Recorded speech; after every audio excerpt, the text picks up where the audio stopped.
নরম ওয়াজ শুনবেন কারা কারা দেখি হাত তোলেন। কেউ নেই?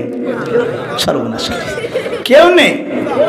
আচ্ছা, তাহলে গরম ওয়াজ শুনবেন, সহ্য করতে পারবেন তো? কথা বলে না, কথা বলে না, কথা বলে না। গরম ওয়াজ সহ্য করতে পারবেন তো? আচ্ছা, যেটা খালি উঠবে দেখবেন এটাই ওইটা। কথা হয় না, কথা হয় না। গরম ওয়াজ শোনার পরে যদি কেউ উঠি চলে যায়, বাকিটা আর বললাম না, থাক। আমার ভাইরা, এই আজকের এই আমি শুরুতে মিডিয়া দিয়ে কথা বলি, এখানে যে মিডিয়াগুলো আসছেন, এই মিডিয়াগুলোর নাম কি? এই এতগুলো মিডিয়া, 1টা 2টা 3টা 4টা 5টা 6টা 7টা 8টা 9টা, এই 9টা মিডিয়া কারা? একটু হাত তোলেন, দাঁড়ান, তারা একটু দাঁড়ান। যারা মিডিয়ার ভাইরা আছেন একটু দাঁড়ান। আপনাদের মিডিয়ার নাম আমি জানি না, মিডিয়ার নাম আমি জানি না, কিন্তু আপনারা রেকর্ড করছেন। আমি ব্যক্তিগত ক্যামেরা, আমার ব্যক্তিগত ক্যামেরা এইটা, এই ব্যক্তিগত ক্যামেরা ছাড়া অন্য কোনো ক্যামেরা দিয়ে আমি রেকর্ড করতে রাজি নয়। কারণ বর্তমানে সবাই না অনেক মিডিয়া আছে আলেমদেরকে পচাচ্ছে। কথা বলে না কেন? ঠিক কি না?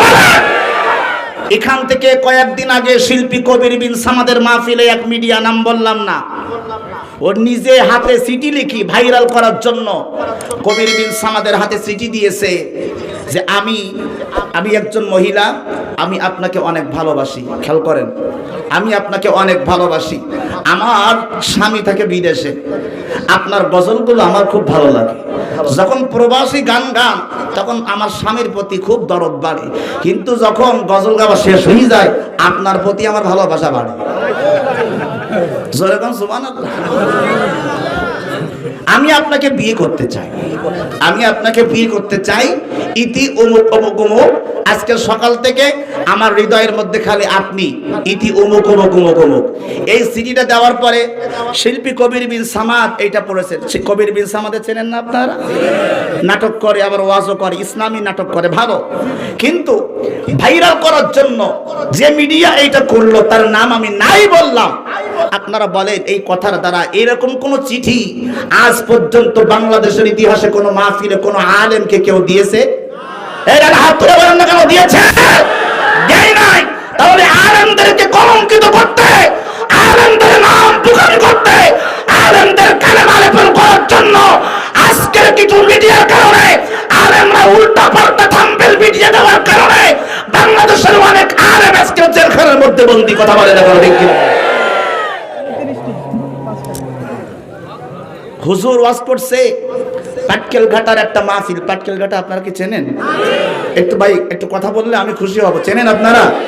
পাটকেল ঘাটার একটা মাহফিলে কোন মিডিয়া জানি না, আমি পাটকেল ঘাটার এখানে আপনাদের এলাকায় একটা হুজুর আছে নোয়াপাড়া, কি হুজুর, একটা কবিরাজ, বুড়া হয়ে গেছে।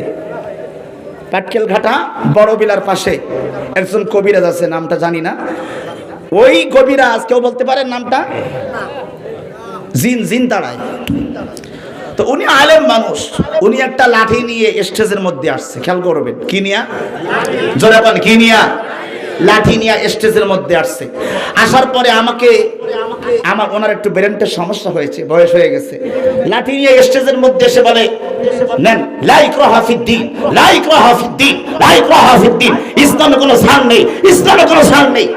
তো এই কথা বলতে বলতে উনি আমার কাছে একটা লাঠি দিয়েছে।